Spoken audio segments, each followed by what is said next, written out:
If you love movies, you're in the right place, and that place is here at the Chronicle, the official film podcast of the People's Movies. Welcome back, folks, and welcome to the milestone episode. That's episode 50 of the podcast. As usual, my name is Paul. I am your host. I'm also the editor of the People's Movies. And it's like we've had the last few episodes, we've had a different writer from the People's Movies co-host me. And today it's Sean Wilson. How are you, Sean? Very good, thanks, Paul. Thanks for having me on. You're welcome. You're welcome. So we're going to do two films this week, Sean. We're going to do The Long Walk, and we're also going to do Spinal Tap: The End Continues. And for the first review of episode 50 of the Chronicle is going to be Spinal Tap: The End Continues. Sean, would you like to tell us what the film's all about? If you liked it or didn't like it. Yeah, it's a funny thing. I was actually really nervous going into this because, like so many other people, I adore the original. This is Spinal Tap. I mean, I was -3 years old when the first film came out, so I wasn't even alive when the Uh, first one was released in, what was it, 84? I was born in Something like 87. that, yeah. Yeah. And I know probably so many people will hate me just for saying that, but the original is just a classic. I must have watched it when I was a teenager, and pretty much probably invented or largely popularized the mockumentary format, to the extent that obviously it completely bamboozled people. Apparently, Steve Tyler from Aerosmith went in to watch the original I read and was absolutely baffled. He read it as like actually a real documentary about a real band. It says something about how brilliantly straight-faced and poker-faced the original one is. So the sequel, The End Continues, has got a lot to live up to, and I think that the reason why the original, directed by Rob Reiner, who also directs the sequel, is so good is, unlike a lot of American comedy, is so dry and it's so straight-faced. And so, many years later, Rob Reiner, who's had his ups and downs as a director, comes back and is reuniting the Spinal Tap team. So as before, Rob Reiner directs and stars as Marty DeBergi, are in film sort of documentarian presenter based on Martin Scorsese, reportedly. So the Yep. film is written by and stars Christopher Guest, Michael McKean, and Harry Shearer as the various members of Spinal Tap. So Nigel Tufnel, David St. Hubbins, and Derek Smalls. And we should say that in the years since the original Spinal Tap came out, they have appeared in real world scenarios. They released the album Break Like the Wind. They played at Glastonbury in 2009. That footage is in this sequel. So they've not disappeared completely, but the way the film presents it is they've completely gone their separate ways. And Marty DeBergi thinks, well, why can't we? Marty DeBergi is filming their reunion tour. They haven't been together for, I think it's 15 years. Ian Faith, their former manager, has died. His daughter, played by Kerry Godliman, now has basically inherited the band and now is looking to get them back together with the help of Chris Addison's very slimy PR man. And in the early, I mean, the early stages of the film show where variously where the characters are. So Nigel Tufnel is running a cheese and guitar shop in Berwick upon Tweed. Yeah. We I went to Berwick about 6 years ago. I was not expecting Berwick to turn up in this film. I was like, oh, okay, there's a bit of local flavour there. And so it's a cheese guitar exchange shop. And David St. Hubbins is basically pottering about in his studio and he's writing scores for podcasts, podcast score music. Do one for us. Yeah, exactly. Yeah. We should go get him on and do some, yeah. And Derek Smalls is running basically a museum of glue in Tootingbeck in London. And as he says, he's often seen as the elder statesman. He's the adhesive that bind the band together, because centrally this sequel is about the tension between Nigel and David. There's something that's been festering in the background for many years that's quite personal, and the documentary may or may not get to the heart of it. And it details their travels to New Orleans to go and rehearse for this. They say that Stormy Daniels cancelled, so this is New Orleans arena stepped in. That's the only place where they could do it. They try and advertise their wares for a drummer, but of course, given Spinal Tap's notorious history with drummers dying in mysterious circumstances, no one wants to do it. So they talk to people like Questlove and Lars Ulrich. They don't want to do it. Paul McCartney comes in and jams them at one point and annoys David, who thinks that Paul's completely full of himself. And then they get Elton John. They rope Elton John in to, to basically take part in a resurrection of the infamous Stonehenge stunt from from the original, which famously they got feet and inches mixed up. So that's it in a nutshell. And I know you said that you didn't like it. You didn't like this one. So Yeah. Do you know what? Well, I'm going to show my age here. I know I'd said to you before we started recording. I didn't realize it was 84, so I was actually 9 years old. So I'm a 70s kid, and I just hit a milestone a couple of months ago. Maybe a number very similar to this episode. So I can remember it, when it's shown. And I think is it Mark Kermode? He says the original is the mockumentary of mockumentaries. This is what yeah. if you're going to make a mockumentary, you've got to pass the Spinal Tap test. He's made this little tick box list.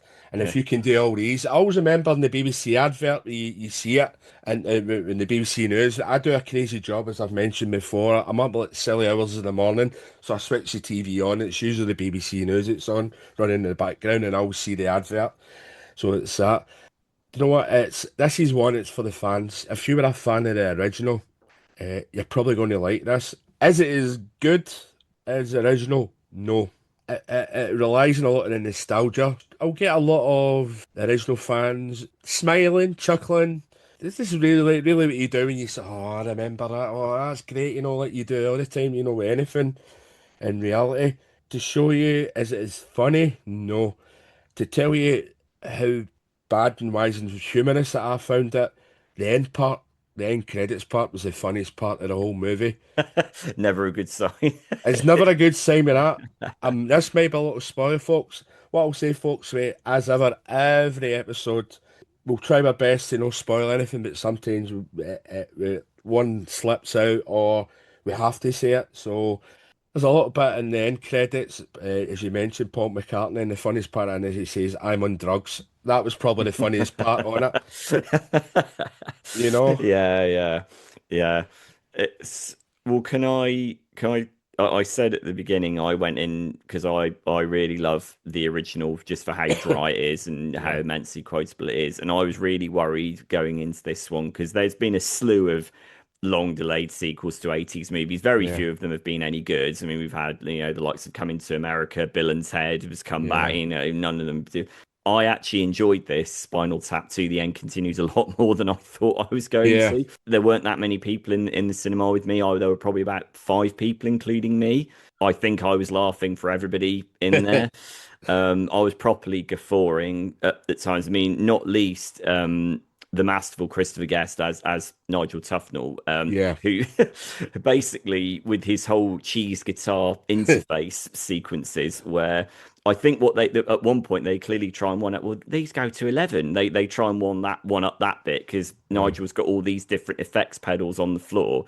He says, "Well, if you look at this," and he flips the guitar over, and there's like the Spinal Tap insignia with a bit of wood.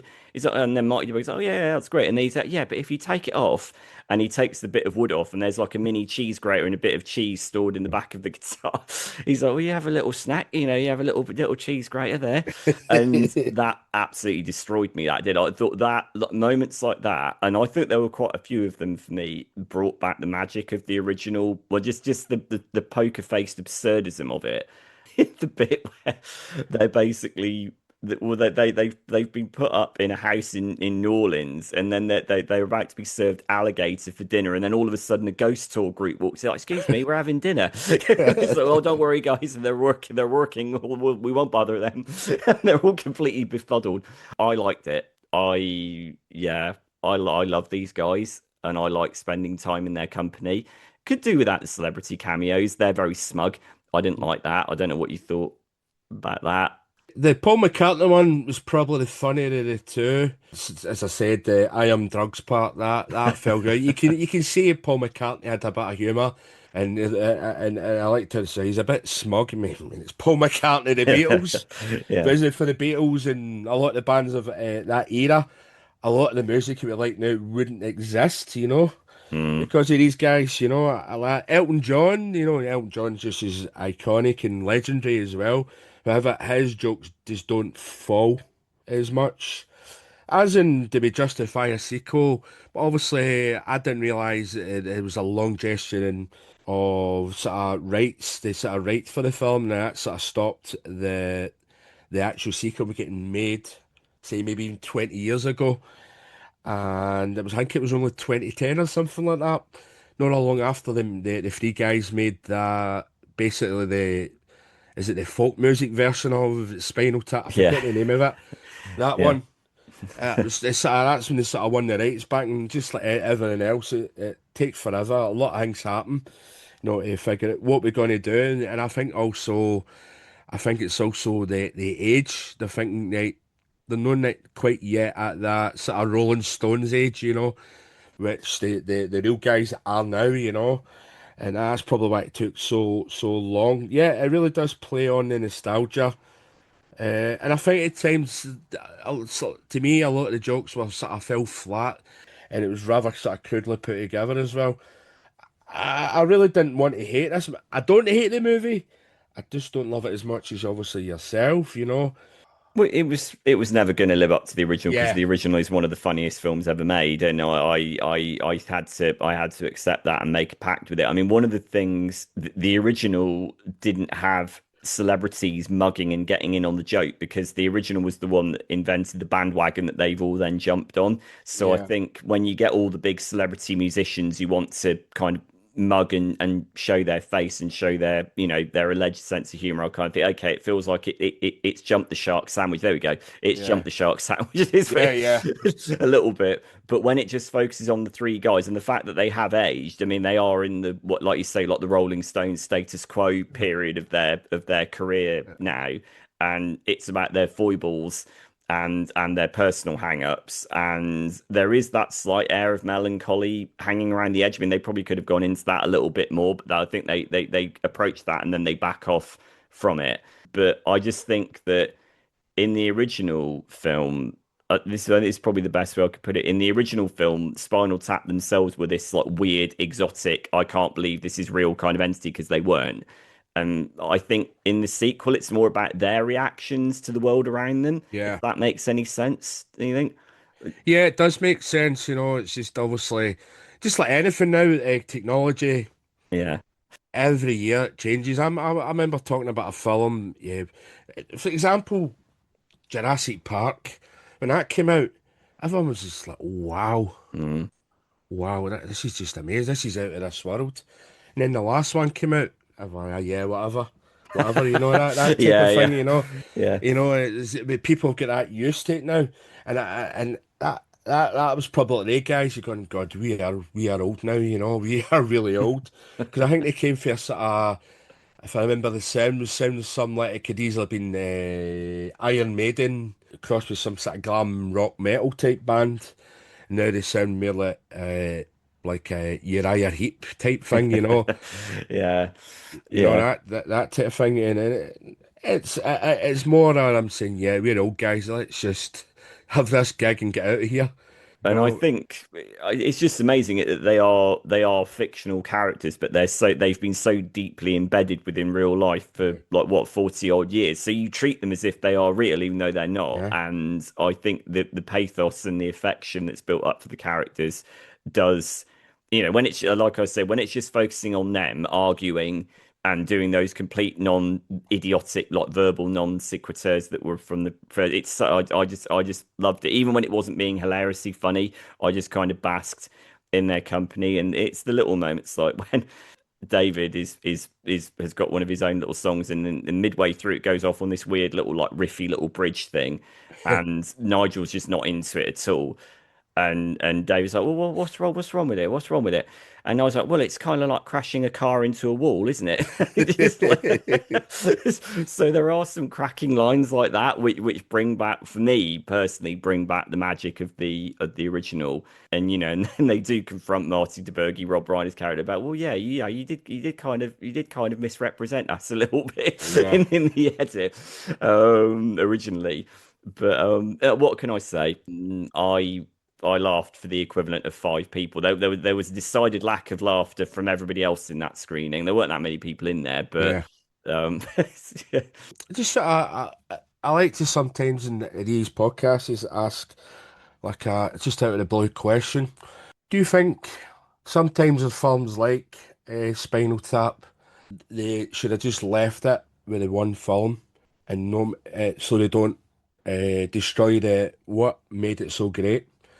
Do you think Spinal Tap was one of those films that should have just stayed as it is, or think yeah, it should have been made? I mean, it's the predictable answer would be, well, yeah, I would agree with that had I not Yeah, liked the film. I mean, the fact that I yeah, did actually like it more than expected kind yeah. of complicates my answer a bit more. I mean, I think because Spinal Tap, that since the original film came out in '84, they've been this mockumentary band have been part of the music scene on and off. So it's not like they've ever really gone away. So based on that, based on the fact that they have done, fake albums like Break Like the Wind, and they did appear at Glastonbury, I wasn't, I wouldn't have been averse to another film. I suppose maybe if they'd done it 15, 20 years ago, it might have caught the zeitgeist a bit more. Even though I did enjoy it, I kind of think maybe the impression now is what's the point, really? Doesn't add anything to the legacy for me, really. Yeah, that's what I think. I think it's they've lost the opportunity. Maybe they should have done it maybe 1994 rather than 2025. Mm, And I think if they got it then, people wouldn't have. They might have still had. Is this a real band or not? Really? Is it? Is it? As you said, yeah. it's been done that much now. The mockumentary, it's lost its magic.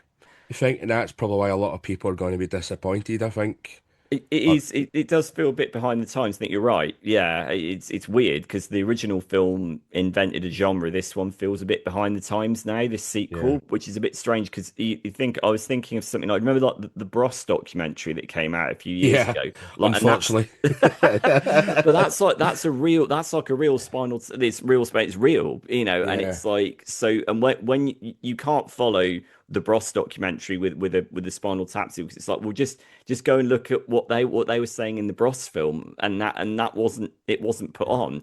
It was just not as far as I remember anyway. Like that was all genuine. So again, I think even though I did like this sequel, it made too little, too late. Really, I think really. So let's just sum this one up. Your final thoughts and what sort of rating would you like to give Spinal Tap to? Uh, I will give it. I don't. I'm not gonna do an 11 out of 10. Or I will. Yeah. It'll be a solid 3 out of 5 for me. 3 out of 5. Yeah, as I said, I was disappointed. I never hated it, but there was just something missing to make it at least 3 stars. So I'm only going to give it 2 stars. So you have it, folks. That is Spinal Tap. The end continues at 3 stars and 2 stars.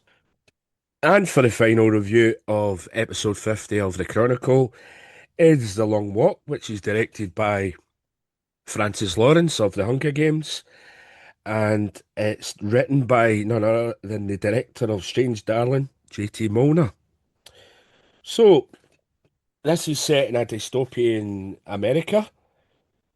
And what I liked about this was how it opened up with it. Was it an email? Would you say it's an email that was getting written on the screen?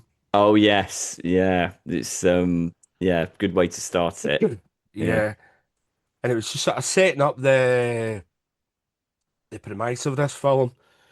And it was written by a character called Ray Garrity. It was played by Copper Hoffman. Copper Hoffman's obviously the son of Philip Seymour Hoffman. And people might remember Cooper from, was it Licorice Pizza? Mm. So it's the one film I can remember it. So it's just setting things up for that, just sort of giving you a little premise how he's volunteering for this game, the Long Walk. And it's there's 3 rules, if I remember rightly. Walk until the last person drops or shot, I should say. Try and walk with 3 miles per hour. And if I remember, is it your time or something? Goes, you get a warning after 10 seconds if you're slowing down or you're stopping, whatever. Once you get three warnings, your ticket is given to you, and that's basically a bullet to the head, you know? So this stars so I say Cooper Hoffman, and is it David Jonsson? David Jonsson, people might know from the likes of Rye Lane, and he was also the he was also in Alien Romulus as well, and he plays a character called is it Peter DeVries? I think it was Peter DeVries, and as we watch this film, we sort of follow obviously it's all focused on the boys as the young men as they're walking from one end of America to the other end of America, and as I said, this is a Stephen King book. However, it was actually wrote under his synodium. Was it Richard Bachman was his synodium? Yeah, yeah, Richard Bachman.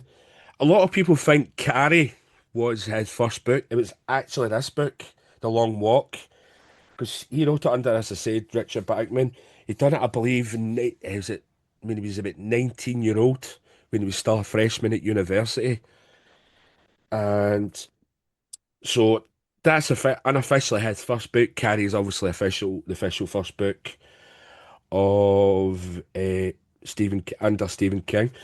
Do you know what I find so terrifying about this film, Sean?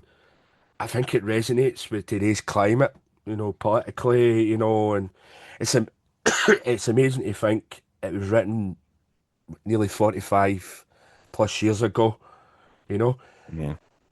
I think if this was written 10 years before that, or the start of the 70s, I would say I would say it's an anti-Vietnam book, an anti-war book. Do you think? Because see me, you look at the age of the young guys that are actually walking in this.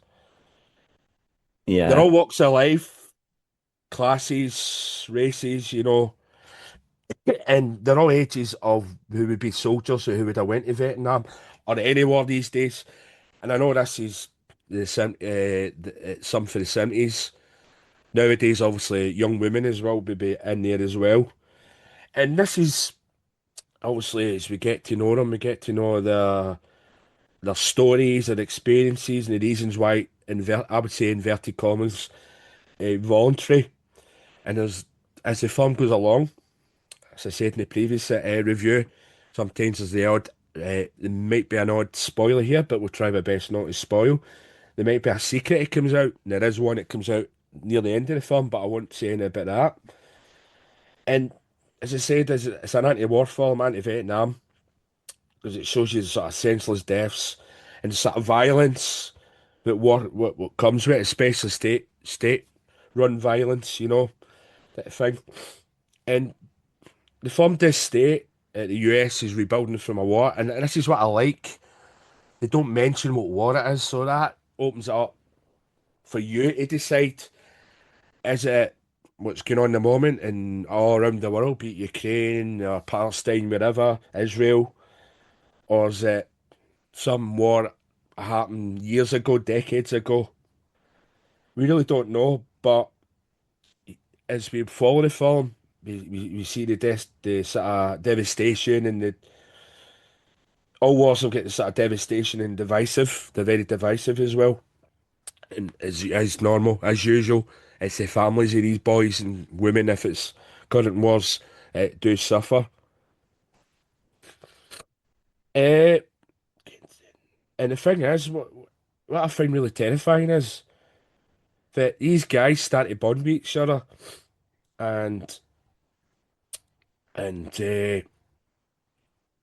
knowing that only one of them will be left standing when they get to the very, very end of this long, long walk, you know, and getting to the end of this film, these boys getting to the end, will it be a satisfying ending for them, that type of thing, because the whole experience you get to see during the film, you can see it sapping the life out of them. they're exhausted, they're in pain, they've injured themselves, No, but what I like about it is the precipice of the power of humanity, and the determination to obviously succeed. Yeah. It's not an easy watch, Uh, basically. Oh no, it's grueling, isn't it? It's grueling beyond belief, and and the idea is that what I found really terrifying about the concept was there's no fixed end point. The end Yeah, point is the point at which the last person is standing. That could be, 10 yeah, miles, 50 miles, 300 miles. exactly. And that's really, really frightening. And obviously you go in, it does touch on the ravages of the human body as people put themselves through this. It's an incredible conceit for a story. I mean, I know a lot of people do kind of tend to downplay Stephen King. I did go through a big Stephen King phase when I was a teenager, like reading a lot of his books, and he's got an incredible imagination, and he's got such simple conceits that resonate with so many like political concerns and real world concerns. And you're right. When I watched this, I thought, wow, this was originally written in the late 60s. I mean, presumably it was then revised and re-edited again later on when he came back to it. But I'm like, I totally agree. I thought this is this is a mirror for what we're seeing in today's climate in America, right? It's degradation as entertainment, Yeah, and it's incredibly chilling, and it's incredibly topical. And I mean, it's often said that when movies are topical, it's accidental because movies take a good 12 to 18 months to come out. So presumably they would have been filming this in mid 2024 yeah. before a certain individual came into his second term.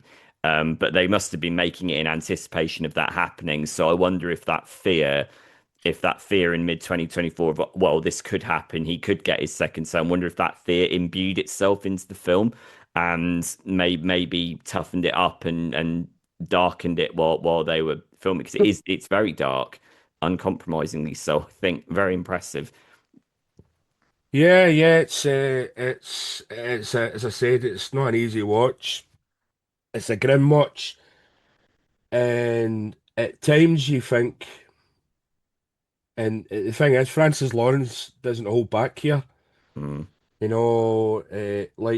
Like it's like also like in the Squid Games as well, the way yeah, the walks are gone and how they assassinate the people who fall.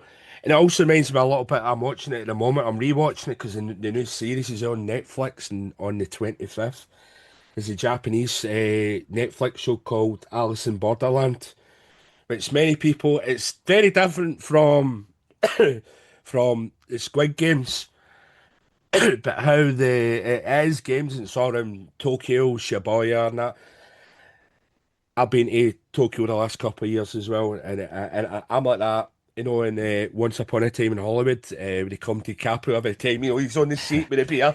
Every time yeah, I see a scene, and I recognise all the places. Way they in that, if they all do games, it's all based on the set of cards. They all do games, and the loser either gets a bullet to the head or a laser from anywhere, just boom, stab. It, the deaths are brutal, they're quick, they're horrible, and it leaves you sort of wondering, uh, should this actually have been an 18 rather than a 15? Because some yeah. of them are pretty It's brutal. yeah, I thought exactly the same. I was like, wow, this is only a 15, and it's not. I mean, it is gory, but it's more the emotional impact of the Yeah, violence, like the fact that you do get to know these guys. That's tragedy, and obviously, the longer the walk goes on, the more that you know that more and more of them will get whittled down, and you got that horrible inevitability to it. So I was surprised it was an 18 as well, because I think often people think, well, movie certificates are often based on the amount of gore that you show. Well, really, it's about how hard it hits you in the gut on an emotional yeah, level.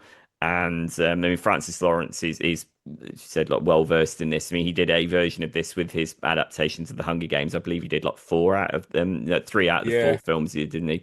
And then he did the prequel one as well. But I think he did the prequel one, He and did, yeah. and he's obviously well versed in this. But I think the reason why this works, why the long walk works, is because the chemistry between the actors is terrific, particularly Cooper Hoffman and David Jonsson, who are Yeah, terrific actors, both of them, and they absolutely sell you on. I mean, some of the dialogue is it is a bit schematic. It's kind of like we have to put issues and agendas into the mouths of these characters in order to push the narrative, in order to push the narrative forward while the characters are moving forward. It can be a bit stagey at times, but I think the young actors are so good at selling that and making it convincing because it does ultimately boil down to like verbal set piece, someone gets shot, verbal set piece, someone else dies in a horrible manner, verbal set piece, they walk a little bit better. So it does risk having that mechanical flow to it, which is probably unsurprising given the nature of the story. But I think the actors really give it that oomph that it needs. And I think, I mean, David Jonsson in particular is great. I mean, you yeah, mentioned he is. Lane, he's so good. Star in the making. If he's not a big star already, he's certainly a star in the making. Yeah. As you mentioned, got there. As I said, Francis Lawrence doesn't hold back there. If you Mm. ever wondered, what if these guys need to go to the loo? What do they do? You actually Yeah, do see it. yeah. And I mean both ways. That's all say, folks. I'm not going to get too graphic. Don't hold back, and you get to see the stress and the pressure they're under if they really need to go. And I think if I remember, one of the guys gets caught. If you know what I mean. Yeah, yeah, it's that's a really Yeah, horrific yeah, moment. That one of the worst. But we've all. I mean, the thing is to go back to it to go back to the brilliance of the conceit. We can all relate to this, can't we? We've all had yeah, scenarios where we're on holiday or whatever, and we feel we've walked too much, particularly in hot weather. And except in those instances, we can actually sit down and take the weight off our feet. These guys yeah. can't do it in the No, film, exactly. so it's really scary. Yeah. Exactly. Yeah. And I remember, I think it was Mark Kermode, he says this is sort of getting into the sort of uh, the mist sort of type Mm, Stephen King sort yeah. of horror rather than Stand By Me. But I think if Stand By Me was set in the Hunger Games, this is probably what this film would probably be like. Yeah. That type of thing. And I think the focus on sort of the voluntary. Uh, it's sort of telling the sort of involuntary type thing, and sort of telling the stories and how the guys support each other, the sort of bonding together. They're like a group of soldiers. That's what I like. There's times you see some of the guys are faltering, and there's even Charlie Plummer's in it as well. He plays, is it Kerovich, a character. It becomes a bit of a pain in the backside that the guys don't like, and some of them do want him to go, but they don't want him to go because they all want to bond together to get to the very, very, very end as well. You see them bonding with the name. It's like they were like a group of soldiers in mission, and they're laughing. And one guy had a radio, and he spent most of his time on the radio. Just sort of trying to get, and then eventually get some music to sort of keep the guys going, type thing. And also, you see in this, what if they need to sleep? You do see it in Mm, this as well, yeah. especially Ray's character, you know. There's also the scariest use of a gentle incline ever, like, on the road. It's like, oh no, Yeah, that's the last thing they need right now. And great supporting performances from Judy Greer as the yeah, on-screen mother of Cooper Hoffman, who appears in the present day, but also in flashbacks. Well, like you said, it's about how this comes back onto the parents as well, and about the children being forced to shoulder this burden again. That's very, very topical. The next generation being forced to shoulder the burden of the previous generation's mistakes. Very, very, very, very topical as well. And Judy Greer is really good. And then you've got Mark Hamill as the villain, as the colonel, who it basically patrols along in his truck and shouts slogans, aphorisms, yeah, truisms at the boys, and then gradually, you work out what his connection, maybe slightly more deep seated connection to the boys actually is, to the lads actually is. But yeah, Mark Hamill just plays an embodiment of just everything that's gone wrong yeah, in this version of America. Like, I wonder what if that chimes with today's climate. Yeah. And if anyone knows Mark Hamill politically, he's the total opposite of Yeah, that, you know. yeah. That, It's probably that's what made prob the performance so good, actually, thinking Yeah, about it. yeah, yeah. And I remember him. He was I was at was it Toronto. The film made its debut, its premiere in Toronto Film Festival. I was just listening to a podcast there, Mark Maron's WTF Mark Maron, and it was Mark Hamill, and he's talking about when he was at the premiere, and he actually sat next to Stephen King, and Mm. he was just like flabbing like a fan. Wow, I'm sitting next to Stephen King, and Stephen King turns in and goes, General, you know, he goes to me, he's like, wow, he knew who I was, Yeah. that type of thing. What an honor. What an absolute honor, right? Exactly, exactly. It's- As I said, it's very depressing, amongst these sort of these friendships, they're doomed, and there's a lot of dark humor in there as well, and everyone knows they're walking to their deaths, and only one are going to get the prize, and it sort of shows you sort of true sacrifice that in the face of advisory that humanity will go and come back to sort of army thing again. It's your comrades, mm. if one of you comes down, would you jump in front of him to take a bullet from him? That sort of type of thing.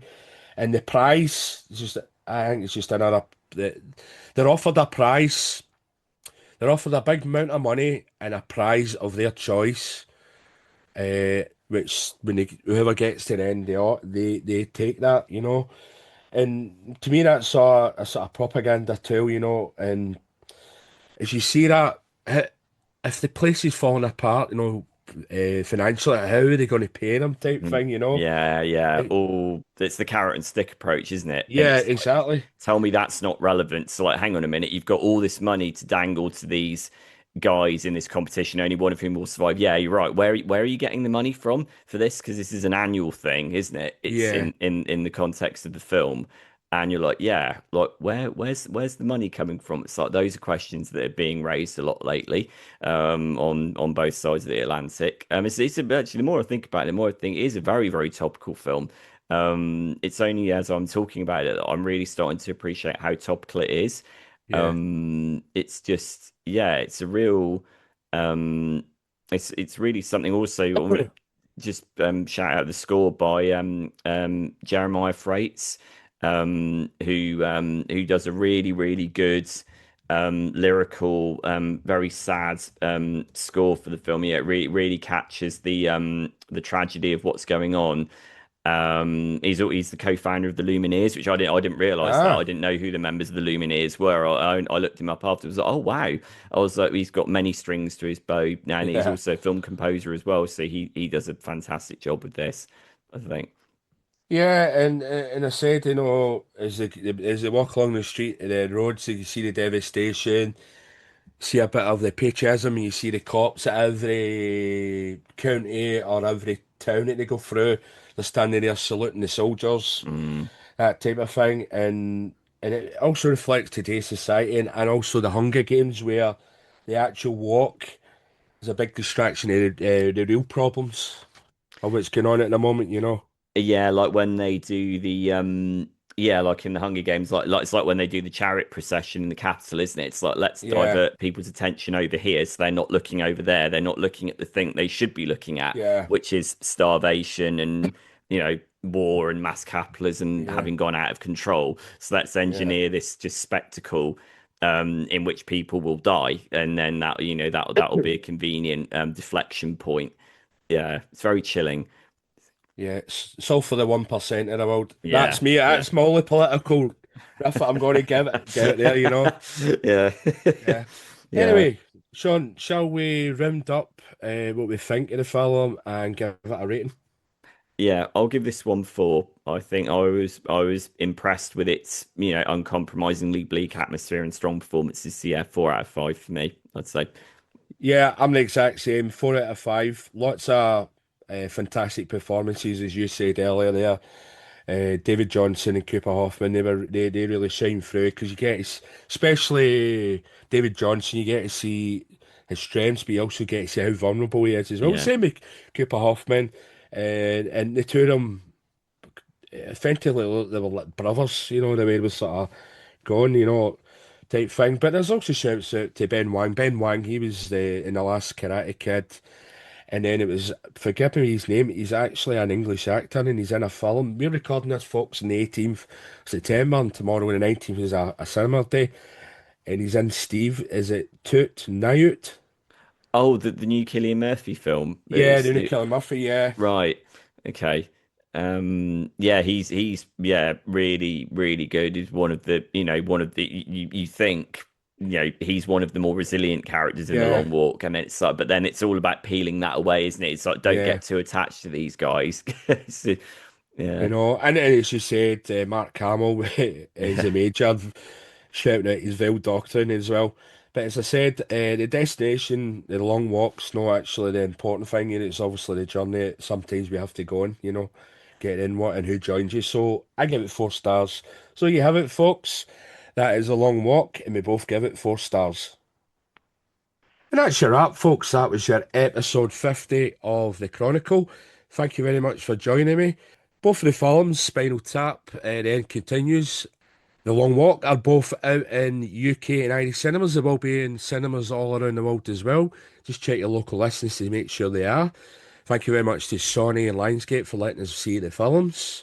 Thank you very much, Sean, for joining us. Would you like to tell the folks where they can read, listen, read any of your reviews and any other work you may do? Yeah. Oh, this is the bit I usually struggle with, ironically. It's, I'm on Instagram at Sean Film Writer. You can also find me on Twitter or X, whatever we're calling it, if people still use that at Sean022.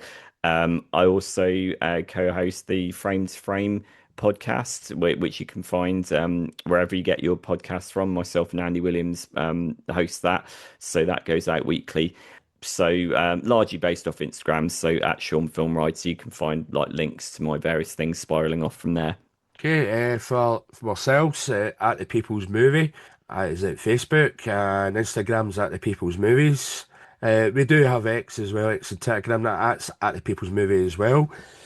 YouTube, you can find us on YouTube at thepeoplesmovies.com. We have a lot of reviews, interviews going up there every day, and also you'll find episodes of the Chronicle and the Chronicle Take Two on there as well. You can find the Chronicle, as you mentioned, on the popular download sites for your podcasts, like Apple, Spotify, Amazon, YouTube, and Podbean. Podbean is our main host, but you also find I also post all the podcasts on thepeoplesmovies.com. Sometimes we'll continue that chat over at the Chronicle Take Two, so stay tuned on social media and over at People's Movies for info on the future episodes. One way you can do that is sign up for our newsletter, which you can find the links at the People's Movies, and it'll keep you posted on those episodes. Other ways you can obviously support us is at Buy Me a Coffee and PayPal. The links that you'll find over at thepeoplesmovies.com. Do share this podcast over at social media with your friends and family. And if you're listening on one of these popular podcast sites, do give us a rating. We are a small podcast, and sharing and rating us does help more people find us. Thank you very much, Sean, for joining us. Thank you very much for you for joining us. Until the next time, enjoy the movies.